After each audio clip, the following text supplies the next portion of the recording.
तो कैसे हैं आप लोग? Hi guys, this is logical Shakaal. So आज जो हमने शुरुआत करी है अपने क्रैश कोर्स की, उस क्रैश कोर्स में मैंने पहले 2 वीडियोस अपलोड कर दिए हैं।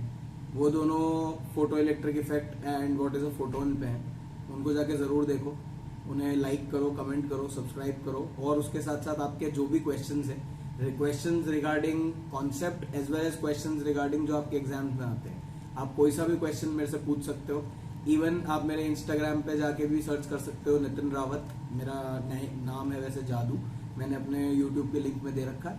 आप उस पर जाओ, उसे फॉलो करो और उसके बाद मुझे वहीं पे क्वेश्चन पूछ लो, मैं आपको वहीं आंसर कर दूंगा। अदरवाइज मैं एक वीडियो बना दूंगा जिसमें मैं आपको आंसर कर रहा हूँ। इनिशियली मुझे कुछ फीडबैक्स आए थे कि यहाँ पे जो एम्प्टी टाइम चल रहा है स्टार्टिंग और एंड में, वो एम्प्टी टाइम हटा दिया जाए। तो मैं आपको एक बात बता देता हूँ, मैंने एम्प्टी टाइम इसलिए दिया है जिससे कि आप वीडियो को स्टार्ट होते ही वहां पॉज करो और जो कंटेंट यहाँ लिखा हुआ है उसको एक पेन और पेपर लेके नोट डाउन करो, क्योंकि जब तक आप इसको नोट डाउन नहीं करोगे तब तक ये आपको याद नहीं होगा। एक बार आपको अपने हाथ से लिख के देखना ही पड़ेगा, और अगर आप अपने हाथ से लिख लेते हो तो आपको बार बार वीडियो पे आके देखने की जरूरत नहीं है, वरना व्यूज तो मेरे बढ़ेंगे, मुझे कोई दिक्कत नहीं है।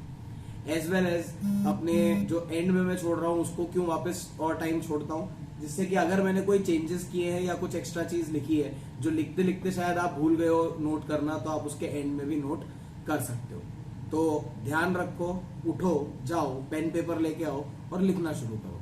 समझ में आ रही है बात? नहीं लिखोगे तो मेरा कुछ नुकसान नहीं है, लेकिन तुम्हारा कुछ फायदा भी नहीं होगा। Okay, so now we will start with unit and dimension. यार बहुत बेसिक सिंपल सी बात है कि अगर मैं तेरे को बोलूं कि भाई 2 देना, तो तू 2 क्या देगा? आलू, टमाटर, कपड़ा, डंडा, क्या देगा 2 में? ये नहीं समझ सकते ना अपन। 2 एक नंबर है, एक क्वांटिटी है, लेकिन उससे हमें ये नहीं डिफाइन होता कि वो किस चीज की क्वांटिटी है। तो किस चीज की क्वांटिटी डिफाइन करने के लिए हमने यूनिट्स बनाए कि अगर मीटर की क्वांटिटी डिफाइन कर रहा हूं तो मुझे समझ में आना चाहिए कि लेंथ की बात हो रही है। अगर मैं केजी डिफाइन कर रहा हूं तो मुझे समझ में आना चाहिए कि मास की बात हो रही है। तो उसके लिए हमने यूनिट्स बनाई, कुछ स्टैंडर्ड यूनिट्स बनाई, जिन स्टैंडर्ड यूनिट्स को हम कंटिन्यूअसली आगे all across the world follow करते आ रहे हैं। ऐसे ही डायमेंशन क्या है कि कुछ क्वांटिटीज फंडामेंटल होती है, जैसे हम भी अपने बात करी मास, लेंथ, ये सब फंडामेंटल है। फंडामेंटल का मतलब एक दूसरे पे डिपेंडेंट नहीं होती, नेचर में अपने आप एग्जिस्ट करती है। तो ऐसी कुछ 7 फंडामेंटल क्वांटिटीज है जो हमको याद रखनी होती है। First is mass, represented by capital M. Capital M इसके डायमेंशनल रिप्रेजेंटेशन को बोलते हैं। यूनिट है इसका केजी या ग्राम्स। केजी एसआई सिस्टम में, ग्राम सीजीएस सिस्टम में। सिस्टम ऑफ यूनिट्स आपको पता होंगे, बचपन से आपने पढ़े। 3 सिस्टम ऑफ यूनिट होते हैं, सीजीएस, एसआई और FPS.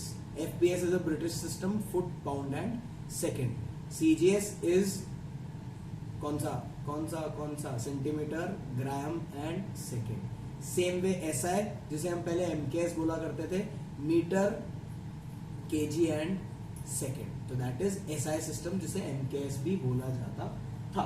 Length represented as capital L, metre या centimetre. Time represented as small t in seconds. Temperature represented as capital T in kelvin. Current represented as I in ampere. Amount of substance, chemistry में पढ़ा होगा, mole, MOLE, represented as MOL। Luminous intensity, candela basically, represented as small c and d। अब ये इनकी सारी क्या dimensions है। अब अगर एक चीज को ध्यान से देखोगे तो 2 सप्लीमेंट्री क्वांटिटीज लिखी हुई है यहाँ पे। सप्लीमेंट्री क्वांटिटीज का मतलब क्या होता है? ये वो क्वांटिटीज है जो कि फिजिकली एग्जिस्ट तो करती हैं, लेकिन इनका डायमेंशन हम नहीं निकाल सकते। तो 2 सप्लीमेंट्री क्वांटिटीज होती हैं, एंगल इन अ प्लेन, जिसको हम रेडियन में काउंट करते हैं, जिसका यूनिट होता है रेडियन, और सॉलिड एंगल, जिसको हम स्ट्रेडियन में काउंट करते हैं, यूनिट हम लिखते हैं SR, स्ट्रेडियन। बट इन दोनों की इंपॉर्टेंट बात क्या है? ये दोनों डायमेंशन लेस होते हैं, और कोई भी चीज जो डायमेंशन लेस होती है उसका डायमेंशन होता है क्या? Equal to 1। क्या होता है? Dimension equal to 1। अब डायमेंशन का एक्चुअल में मीनिंग क्या है वो मैं समझा देता हूं कि कोई भी जो और चीजें हैं इन 7 को छोड़ के, उन्हें हम बोलते हैं डिराइव्ड क्वांटिटीज। तो डिराइव्ड क्वांटिटीज की जो डायमेंशन है कि ये इन 7 में से किस किस के कॉन्स्टिट्यूशन से वो क्वांटिटी बनती है, उसे हम बोलते हैं क्या? Derived quantity. एग्जाम्पल देख लो, तुम्हारे दिमाग में उतर जाएगा। वैसे भी तुम्हारा दिमाग अभी बिल्कुल खाली है, तो बहुत जगह है, ध्यान से देखो, उतर जाएगा। पहली चीज मैंने लिखी है फोर्स, मास इनटू एक्सेलरेशन। ये आप और मैं हम सब जानते हैं फोर्स क्या होता है, मास इनटू एक्सेलरेशन। तो मास का डायमेंशन हो गया कैपिटल एम, एक्सेलरेशन का डायमेंशन हो गया metre per second square. Metre के लिए लेंथ L, सेकंड स्क्वायर के लिए टाइम पर सेकंड स्क्वायर है, नीचे आना चाहिए तो टाइम आ गया t माइनस टू। तो फोर्स का डायमेंशन हो गया mlt माइनस टू, मतलब मास का एक कंपोनेंट, लेंथ का दूसरा कंपोनेंट, तो डिवाइडेड बाय टाइम के दो components, that is what basically we mean by force. उसी की तरह देखोगे velocity, that is metre per second, length by time, that is lt minus one. Then अगर देखेंगे एनर्जी, एनर्जी में इंपॉर्टेंट क्या है, किसी भी फॉर्म ऑफ एनर्जी हो, काइनेटिक हो, पोटेंशियल हो, इलेक्ट्रोस्टैटिक हो, ग्रेविटेशनल हो, हीट एनर्जी हो, इलेक्ट्रिसिटी की एनर्जी हो, mgh potential energy, half mv square kinetic energy, I square RT is electrical energy, heat energy basically जो कि इलेक्ट्रिक सर्किट में लूज होती है, एंड ms डेल्टा t, ये सभी एनर्जी के फॉर्मेट हैं। और डायमेंशन कोई भेदभाव नहीं करता, क्योंकि डायमेंशन आपको कभी भी एक इक्वेशन की परफेक्ट करेक्टनेस नहीं बताता। मतलब डायमेंशन में आपका ये जो हाफ लिखा हुआ है यहाँ पे, क्या ये हाफ आएगा कहीं भी? नहीं, ये हाफ इंक्लूड नहीं होता। एम वी स्क्वायर मतलब एम का मास, वी मतलब एल बाई टी, तो उसको अगर पूरे को स्क्वायर कर दोगे तो क्या बन जाएगा, M L square T minus two. Same way ऊपर एमजीएच में देखोगे तो M L T minus two into L, M mass L T minus two is from gravity, H से आया एल, तो M L two T minus two. तो energy का जो यूनिट होता है, डायमेंशनल जो रिप्रेजेंटेशन होता है वो होता है M L two T minus two. यही चीज अगर आप वर्क में आके देखोगे तो वर्क का फॉर्मूला क्या होता है, force into displacement, F dot S, M L T minus two into L, वापस बन गया M L square T minus two. ध्यान से अगर देखोगे तो वर्क और एनर्जी के डायमेंशंस क्या होते हैं, सेम होते हैं। पर क्या ये दोनों फिजिकल क्वांटिटी सेम है? नहीं, ये फिजिकल क्वांटिटी सेम नहीं है, बट इनके डायमेंशंस क्या होते हैं, सेम होते हैं। Okay, power, work done by time, time से डिवाइड कर दे, M L two T minus two work done का था, टाइम से डिवाइड कर दिया, M L two T minus three हो गया, सिंपल है।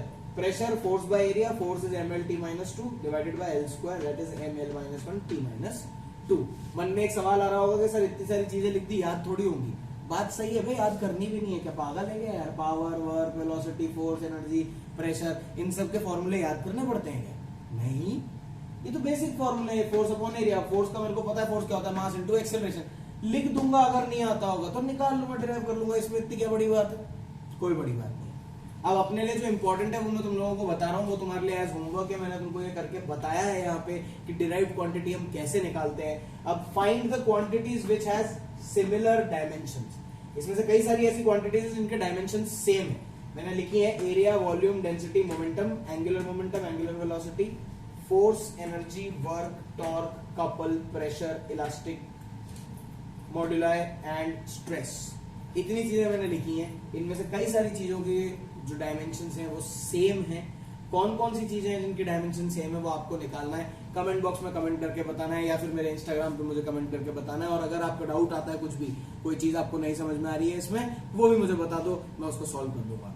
नेक्स्ट लेक्चर में हम क्या देखेंगे, नेक्स्ट लेक्चर में हम देखेंगे कुछ इंपॉर्टेंट फिजिकल क्वांटिटीज जिनका हमें डायमेंशन याद होना चाहिए, कुछ कांस्टेंट्स जिनका हमें डायमेंशन याद होना चाहिए, क्योंकि वो एग्जाम में हमारे से डायरेक्ट सवाल पूछा जाता है। नीट ने कई बार डायरेक्ट सवाल अपने से पूछा है कि मैग्नेटिक फ्लक्स का डायमेंशन बता दो, या ग्रेविटेशनल कांस्टेंट का डायमेंशन बता दो, या प्लैंक्स कांस्टेंट का डायमेंशन बता दो। तो वो सारी चीजें अपने को दिमाग में, मतलब कुछ 5-7 चीजें होंगी, पर वो दिमाग में रखनी है अपने को, ठीक है? वो करेंगे और उसके बाद देखेंगे कि किस टाइप के क्वेश्चंस अपने को यूनिट्स एंड डायमेंशंस पे मिल सकते हैं अपने एग्जाम में, और उनको अपन कैसे सॉल्व करेंगे। ओके।